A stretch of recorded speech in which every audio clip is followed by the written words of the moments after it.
दोस्तों आपको पता होगा दिल्ली में भाजपा की सरकार नहीं है, पंजाब में भाजपा की सरकार नहीं है, हिमाचल प्रदेश में भाजपा की सरकार नहीं है, बिहार में भाजपा की सरकार नहीं है, झारखंड में भाजपा की सरकार नहीं है, राजस्थान में भाजपा की सरकार नहीं है, पश्चिम बंगाल में भाजपा की सरकार नहीं है, उड़ीसा में भाजपा की सरकार नहीं है, आंध्र प्रदेश में भाजपा की सरकार नहीं है, तेलंगाना में भाजपा की सरकार नहीं है, छत्तीसगढ़ में, तमिलनाडु में यहां पर भी भाजपा की सरकार नहीं है, केरला में भाजपा की सरकार नहीं है, जम्मू कश्मीर में भाजपा की सरकार नहीं है, कर्नाटक में भाजपा की सरकार नहीं है।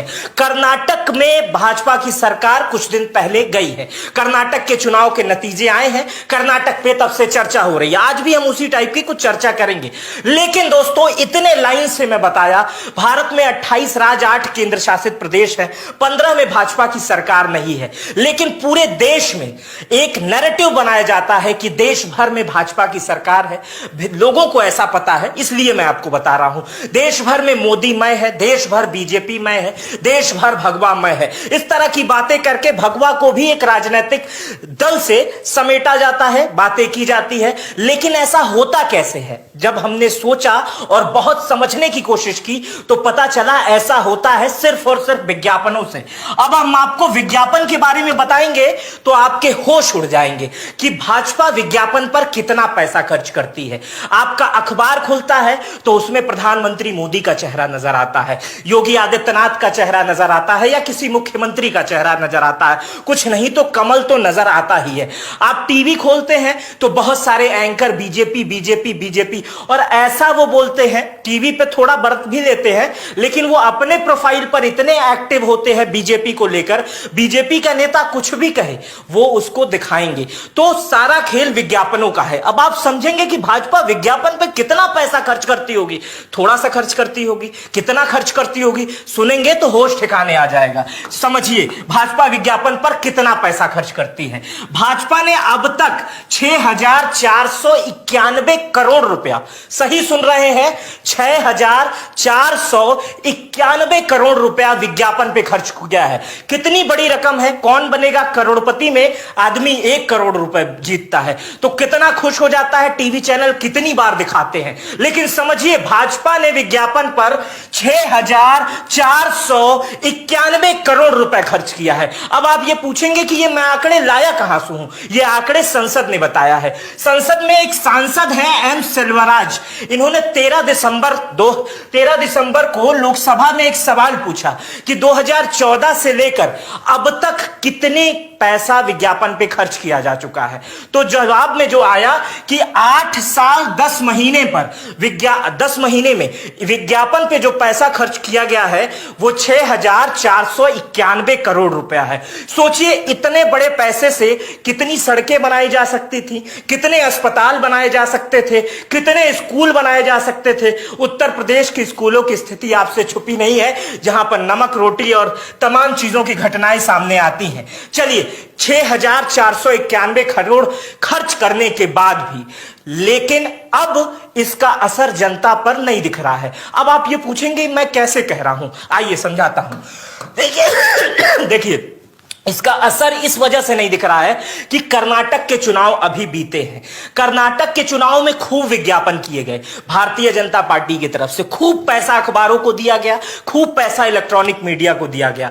दिन भर मीडिया, कुछ चैनल तो एग्जिट पोल में भी ये बता रहे थे कि वहां पर बीजेपी जीत रही है। अब वो कैसे बता रहे थे इसका अंदाजा मैंने 6491 करोड़ के हिसाब से बताया है। लेकिन अब जनता बेवकूफ नहीं बन रही है, अब जनता समझ गई। इसका उदाहरण बता रहा हूं मैं। देखिए उदाहरण नंबर 1 है बीसी नागेश। इनको आप जान रहे हैं, ये चर्चा में आए थे। ये चर्चा में तब आए थे जब इन्होंने हिजाब को बैन कर दिया था।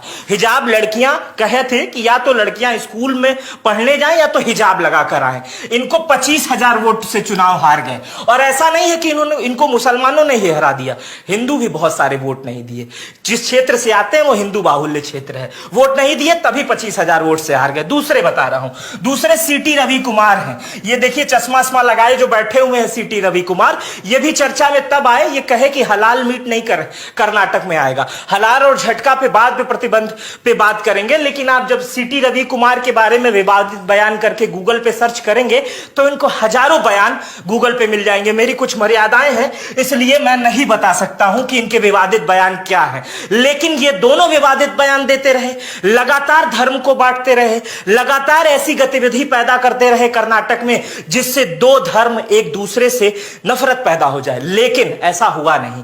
लोग समझ गए थे ये विज्ञापन है, ये मजाक है, ये हमको आपस में लड़ा रहे हैं, इनके बच्चे अमेरिका में पढ़ रहे हैं और ये हमको आपस में लड़ा रहे हैं, लेकिन ऐसा नहीं हुआ। लोग समझ गए और ये तो हारे ही, इनके साथ 12 मंत्री और चुनाव हार गए। सोचिए, जिस प्रदेश में 12 मंत्री चुनाव हार जा रहे हो, उस प्रदेश में विज्ञापन का क्या असर होगा।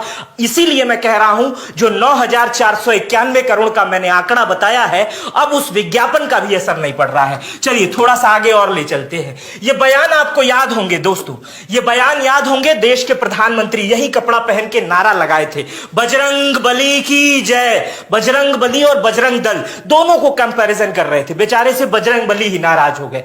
बजरंग बली के नाम पर वोट मांग रहे थे, वोट तो पड़े कर्नाटक में खूब पड़े, माफ कीजिए, कर्नाटक में वोट तो खूब पड़े, लेकिन बजरंग बली के नाम पर प्रधानमंत्री को नहीं पड़े, बल्कि राहुल गांधी की पार्टी कांग्रेस पार्टी को पड़ गए। अच्छा, अमित शाह पर आ जाते हैं। देखिए विज्ञापन का असर नहीं हुआ, मैं बता रहा हूं। अमित शाह पर आ जाते हैं। अमित शाह ने क्या किया? अमित शाह ने सीधे सीधे कह दिया कि भाई हमारे पार्टी को अगर वोट नहीं दोगे तो सीधे कांग्रेस आएगी तो दंगा होगा। सोचिए कितनी बड़ी बात कह दी कि हम ही एक समझदार है, हम ही एक अच्छी पार्टी है, दूसरे वाले आएंगे दंगा देंगे। अगर इसको दूसरे लिहाज से समझा जाए तो एक धमकी था। कर्नाटक में इस मामले को लेकर कई मुकदमे भी हुए थे अमित शाह के ऊपर। चलिए अगले आदमी पे आ जाते हैं, अगले विवादित बयान पर आ जाते हैं। इनको कौन नहीं जानता, हेमंत बिस्वा कहे थे मदरसों को बैन कर देंगे, कर्नाटक वाले इनको बैन करके भेज दिए वापस, कहे अब नई जगह है तुम्हारी।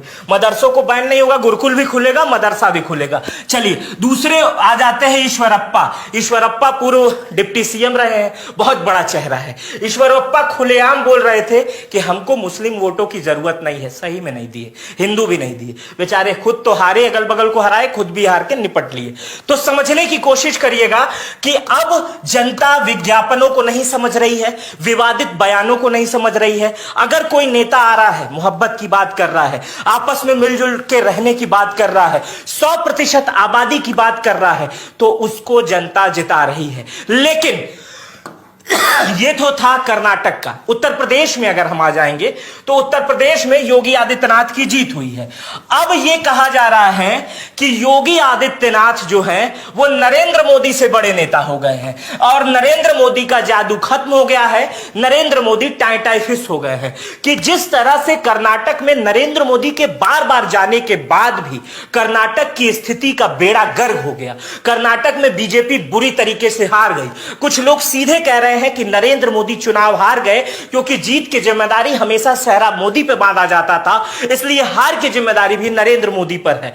वहीं बीजेपी के जो योगी आदित्यनाथ हैं वो उत्तर प्रदेश में भारी जीत के साथ आए हैं। तो समझने की कोशिश करिएगा कि उत्तर प्रदेश के योगी आदित्यनाथ का कद जो है वो कहीं ना कहीं नरेंद्र मोदी से अधिक बढ़ रहा है। खैर, लोग कहते हैं कि अमित शाह और मोदी को यह नहीं पसंद है कि योगी आदित्यनाथ बढ़े, लेकिन निकाय चुनाव में जिस तरह से सारी की सारी अधिकतम सीटें योगी आदित्यनाथ ने जीती हैं, लगातार प्रचार कर रहे थे, 52 बार प्रचार करने गए हैं, गली मोहल्लों में वोट बांटने गए हैं। वहीं इनके प्रतिद्वंदी अखिलेश यादव कम प्रचार कर रहे थे, लेकिन योगी आदित्यनाथ को अब कहा जा रहा है कि नरेंद्र मोदी का जादू खत्म हो गया है, नरेंद्र मोदी टाई फिश हो गए हैं और योगी आदित्यनाथ आगे आ रहे हैं। 2024 के पहले योगी जी को आगे ला देना चाहिए, नहीं तो 2024 में बीजेपी का बेड़ा गर्क होने वाला है, क्योंकि अब लोग नरेंद्र मोदी के नाम पर वोट नहीं दे रहे हैं। फिलहाल आप इस मामले को कैसे देखते हैं, आप कैसे समझते हैं?